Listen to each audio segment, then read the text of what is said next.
Hello நண்பா நண்பேஸ் எல்லாரும் எப்படி இருக்கீங்க? நான் சூப்பராக இருக்கேன். ராமர் லக்ஷ்மணர் விஸ்வாமித்திர முனிவர் வந்து அவங்க பயணத்தை ஸ்டார்ட் பண்ணிடுறாங்க.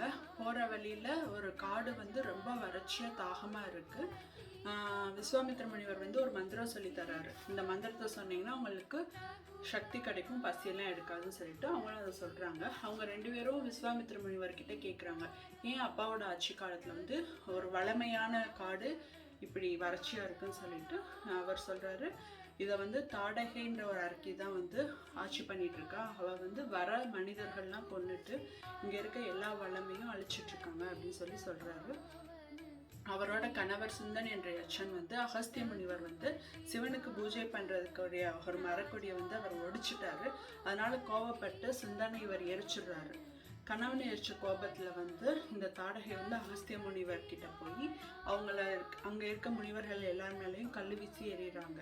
உடனே அகஸ்திய முனிவர் வந்து நீ எப்போவுமே அரக்கியாக தான் கிடக்கணும்னு சொல்லிட்டு சாபம் விட்டுறாங்க. அதுலேருந்து இவங்க அரக்கியாக இங்கே வரவங்கெல்லாம் கொண்டுட்ருக்காங்கன்னு சொல்லி சொல்கிறாரு. அவங்க எப்போவுமே வந்து கையில் மலைப்பாம்பு வளையல் மாதிரியும் கையில் எப்போவுமே சூளம் இருக்கும் அப்படின்னு சொல்லி சொல்கிறாரு.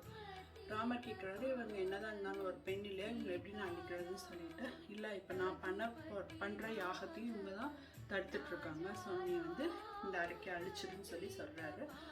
முதல்ல வந்து அரக்கி வந்து ராமன் மேலே ஒரு சூளம் எறிகிறாங்க, அது பொடி பொடியாகிடுது.